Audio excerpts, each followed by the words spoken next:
చూడబోయే వీడియో వచ్చేసి నా 6th day baking class video అండి. ఈ 6 డేస్ కోర్స్లో వచ్చేసి నో బేక్ చీజ్ కేక్ మటు చేయలేదండి.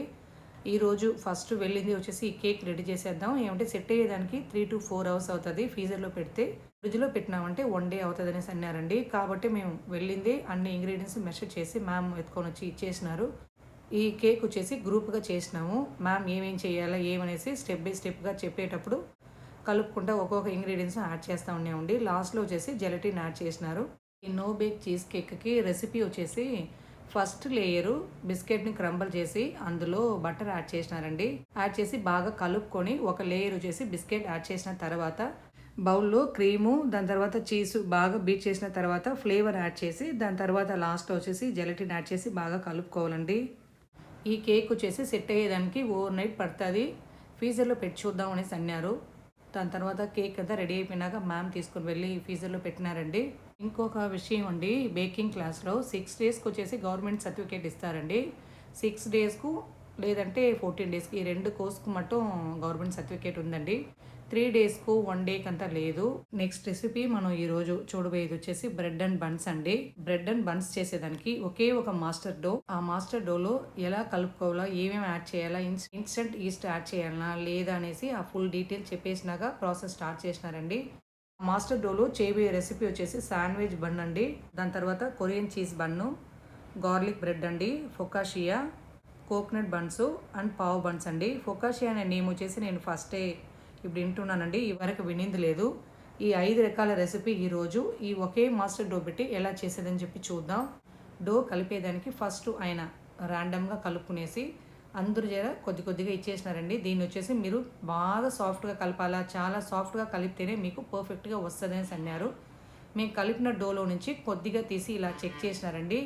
ఇలా 2 సైడు ఫింగర్ పెట్టి ఇలా మీరు ఈవెన్గా ఇలా స్ప్రెడ్ చేస్తూ వస్తే ట్రాన్స్పరెంట్గా రావాలా. ఇలా చినిగిందంటే మీరు మళ్ళీ ఒక 10 నిమిషాలు కలపాలనేసి అన్నారు. మేము ఒక 20 నిమిషాల పైన కలిపినామండి. దాని తర్వాత కొంచెం సాఫ్ట్ అయింది.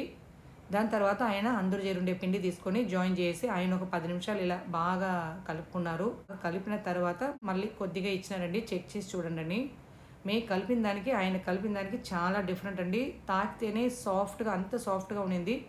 ఇలా కలిపితేనే మీకు బ్రెడ్ కానీ బన్స్ కానీ చాలా పర్ఫెక్ట్గా సాఫ్ట్గా వస్తాయనేసి అన్నారు. దాని తర్వాత ఇప్పుడు వచ్చేసి మనం ఈ పిండిని ప్రూఫింగ్ చేయాలండి. పిండి ప్రూఫింగ్ అయ్యే టైం వచ్చేసి 45 minutesలో నుంచి 1 hour అవుతుంది అనేసి అన్నాడు. మొత్తాన్ని ఇలా బాగా కలుపుకొని బయట నుంచి ఇలా లాగి లోపల ఇలా ప్రెస్ చేసి ఇలా ఈవెన్గా వచ్చేసి చేసుకోండి. బాల్లా ఇలా చేసుకోవాలా. బౌల్కి కొద్దిగా ఆయిల్ గ్రీస్ చేసుకొని లోపల పిండి ముద్ద పెట్టి క్లింగ్ ర్యాప్ చేసేయాలండి. వేడిగా ఉండే ప్లేస్లో ఒక 45 minutesలో నుంచి 1 hour పెట్టి తీసుకుందాం అనేసి అన్నాడు. ప్రూఫింగ్ అయిన తర్వాత ఇప్పుడు ఆ డోలో నుంచి సగం తీసి ఇప్పుడు మనం చేయబోయేది వచ్చేసి బ్రెడ్ అండి. ఇలా మందంగా ఈవెన్గా వచ్చేసి స్ప్రెడ్ చేసుకోవాలా చపాతి పిండిలా. మీరు ఏ టిన్లో బేక్ చేయబోతారో ఆ టిన్కి తగినంత మీరు పిండి తీసుకోండి అనేసి అన్నాడు. ఈ టిన్ సైజ్ వచ్చేసి 5 inch అండి. కాబట్టి దానికి తగినంత పిండి తీసుకొని ఇలా లైట్గా స్ప్రెడ్ చేసుకొని రోల్ చేసి ఇలా సీల్ చేసేయాలా. ఈ మెథడ్ వచ్చేసి చాలా ఇంపార్టెంట్, ఇది కంపల్సరీ చేసి అవ్వాలా. మీరు ఇలా సీల్ చేయకపోతే లోపల ఉండే ఎయిర్ రిలీజ్ అయ్యేసి బాగా వచ్చేసి బేక్ అవ్వదు, ఒక సైడ్ బేక్ అవుతుంది, ఒక సైడ్ బేక్ అవ్వదు అనేసి అన్నాడు. దాని తర్వాత లైట్గా ఇలా కట్ చేసుకోండి. షేప్ వచ్చేసి బేక్ అయినాక చూసేదానికి బాగుంటుంది అనేసి ఇలా లైట్గా కట్ చేసిన తర్వాత టిన్నుకు వచ్చేసి బాగా ఆయిల్ గ్రీస్ చేసి లోపల ఇలా పెట్టేసినాడండి. మన పిండి క్వాంటిటీ వచ్చేసి 1/4 యాడ్ చేయాలా. మిగతా ఉండే 3/4 వచ్చేసి ఆటోమేటిక్గా మీకు పైకి వచ్చేస్తుంది అనేసి అన్నాడు. అలానే మీరు క్లోజ్ చేస్తే బ్రెడ్ ఫ్లాట్గా వస్తుంది, క్లోజ్ చేయకపోతే కర్వ్గా వస్తుంది అనేసి అన్నాడండి. దాని తర్వాత సెకండ్ ప్రూఫింగ్ వచ్చేసి బ్రెడ్ని వదిలేసినాము.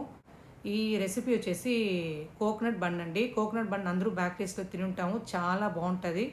కోకోనట్ బన్నుకు వచ్చేసి కింద డో వచ్చేసి 210, పైన షీట్ వచ్చేసి 250.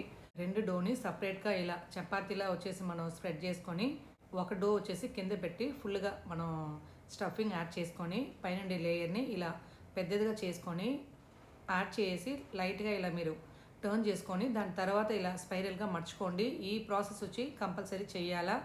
ఏమంటే సెకండ్ ప్రూఫింగ్ మనం వదిలేటప్పుడు అప్పుడే మనకు స్టఫింగ్ వచ్చేసి బయట రాదనేసి అన్నాడండి. అలానే సెకండ్ ప్రూఫింగ్ చేసేటప్పుడు మనం బేకింగ్ చేసే ట్రేలోనే మనం చేయాలండి. సెకండ్ ప్రూఫింగ్ ఒక ట్రేలో వదిలేసి దాని తర్వాత ఇంకొక ట్రేలో బేక్ చేసినామంటే పర్ఫెక్ట్గా రాదు అనేసి ఆ చిన్న చిన్న టిప్స్ అన్ని మనకు చెప్పినాడు. నెక్స్ట్ రెసిపీ వచ్చేసి మనం చేయబోయేది ఫొకాషియా బ్రెడ్ అండి.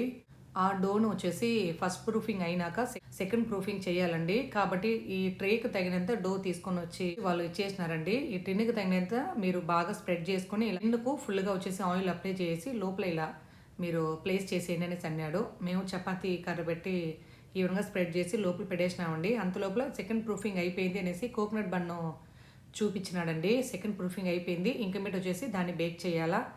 ఇది వచ్చేసి గార్లిక్ బ్రెడ్ అండి. ఇది సెకండ్ ప్రూఫింగ్ అయిపోయింది. అదే పాయింట్ చెప్పినాడండి. ఫస్ట్ ప్రూఫింగ్ ఒకది ఇక్కడ, సెకండ్ ప్రూఫింగ్ ఇంకొక ట్రేలో మీరు ఇచ్చినారంటే బేక్ చేసేటప్పుడు కరెక్ట్గా రాదు. అందువల్ల ఒకే ట్రే పెట్టుకొని మీరు దాంట్లోనే ఏ ప్రూఫింగ్ అయినా వేయాలనేసి అన్నాడు. ఇవి వచ్చేసి పావు బన్స్ అండి. పావు బన్స్ వచ్చేసి మనం ఎలా చేసి ఇలా అరేంజ్ చేసుకోవాలా అనేసి అని ఆ టిప్స్ అన్నీ చెప్తా ఉన్నాడు. ఫొకాషియా సెకండ్ ప్రూఫింగ్ అయినాక ఇలా లైట్గా వేళ్ళు పెట్టి ఇలా మీరు చేసుకొని ఇందులో ఆలివ్ ఆయిల్ యాడ్ చేయాలా. అందుకే ఈ రెసిపీ వచ్చేసి కొంచెం ఎక్స్పెన్సివ్ అనేసి అన్నాడు. ఆలివ్ ఆయిల్ ఇలా లైట్గా యాడ్ చేసుకొని ఇలా బ్రష్ పెట్టి ఈవెన్గా ఫుల్గా వచ్చేసి అన్ని ప్లేస్లోనూ తగిలేలా వచ్చి మీరు అప్లై చేసుకోండి అనేసి అన్నాడు. దానిపైన ఆయన రోస్మెరీ కొద్దిగా యాడ్ చేసినాడండి. మనం పిజ్జాకి వచ్చేసి సాసెస్ అంతా యాడ్ చేస్తామండి. సాసెస్ మట్టం లేదండి ఈ రెసిపీకు. పిజ్జాకు పైన టాపింగ్స్ వేస్తాం కదా, అవన్నీ చిన్న చిన్న బౌల్లో తీసుకొని చోలు పెట్టేసినారండి. మీకు కావాల్సిన స్పైసెస్ మీరు యాడ్ చేసుకోండి అనేసి. దాని తర్వాత అన్నీ వాళ్ళకి నచ్చినవి అన్నీ వచ్చేసి మేము బాగా యాడ్ చేసినాము. ఎక్కువ వచ్చేసి చిల్లీ ఫ్లేక్స్ అవన్నీ యాడ్ చేసుకున్నాము. టేస్ట్ అప్పుడే బాగుంటుంది అనేసి. గార్నిష్ చేసినాక ఇలా ఉన్నిందండి. ఇప్పుడు వచ్చేసి ఈ ఫొకాషియాని వచ్చేసి మనం బేక్ చేయాలా. సెకండ్ ప్రూఫింగ్ అయినాక శాండ్విచ్ బన్ వచ్చి తీసుకొని వచ్చి ఆయన చెప్పినాడండి, ఎక్స్ప్లెయిన్ చేసినాడు. ఏమంటే మనం యాడ్ చేసింది 1/4, రిమైనింగ్ చూడండి 3/4 వచ్చేసి ఆటోమేటిక్గా రైస్ అయిపోతుంది. కాబట్టి మీరు ఇంత క్వాంటిటీ మీరు డో యాడ్ చేస్తే చాలనేసి చెప్తా ఉన్నాడు. అంత లోపలనే వచ్చేసి మ్యామ్ వచ్చి ఇది సెట్ అయిపోయింది నో బేక్ చీజ్ కేకు.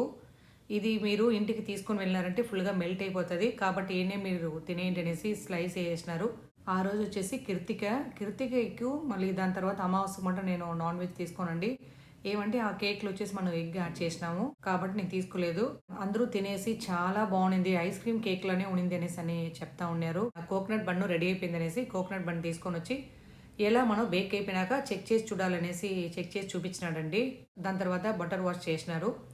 అన్నీ ఒక్కొక్క రెసిపీ రెడీ అయిపోయినాక అన్నీ వచ్చేసి తీసుకొని వచ్చి టేబుల్లో పెట్టినారండి. ఈ బన్ను వేడిగా తినేదానికి చాలా బాగుండిందండి. మోస్ట్లీ వచ్చేసి నేను ఈ రెసిపీ అంతా మా పిల్లలు తింటారు, కానీ బయట వెళ్తే కూడా నేను అంత లైక్ చేసి తినండి, కానీ పిల్లలు బాగా ఇష్టపడి తింటారు. ఇవన్నీ వేడిగా తినేదానికి చాలా బాగుండిందండి. తర్వాత ఫొకాషియా బ్రెడ్ రెడీ అయిపోయిందండి. కొరియన్ బన్ను రెడీ అయిపోయింది. కొరియన్ బన్నుని 8 పీస్గా లైట్గా ఇలా కట్ చేసుకొని క్రీమ్ చీజ్ బీట్ చేసి లోపల ఇలా బాగా స్టఫ్ చేసుకోండి. దాని తర్వాత గార్లిక్ బటర్లో ఇలా బాగా డిప్ చేసుకొని మీరు తిన్నారంటే టేస్ట్ అదిరిపోతుంది అనేసి అన్నాడు. అలానే ఉండిందండి. టేస్ట్ వేడిగా తినేదానికి చాలా బాగుంది, నాకు బాగా నచ్చిందండి. ఇవన్నీ వచ్చేసి నేను మోస్ట్లీ తినింది లేదు. తర్వాత ఫొకాషియాని ఈ స్లైస్లో మీరు కట్ చేసుకోవాలా. మీరు ఫ్యూచర్లో బేకరీస్ పెట్టినాను, ఏ రేట్లు సేల్ చేయొచ్చు అనేసి ఆ డీటెయిల్ చెప్తా ఉన్నాడండి. దాని తర్వాత వచ్చేసి శాండ్విచ్ బన్ను వచ్చేసి రెడీ అయిపోయిందండి. అది చూపిస్తూ ఉన్నాడు. మేము ప్యాక్ చేసుకొని బయలుదేరేసినాము. ఆ రోజు క్లాస్ వచ్చేసి 5:45 అయిపోయిందండి. నెక్స్ట్ వీడియోలో చూద్దాం. ఈ వీడియో మీకు నచ్చిందంటే లైక్ చేసి సబ్స్క్రైబ్ చేయండి. Thanks for watching.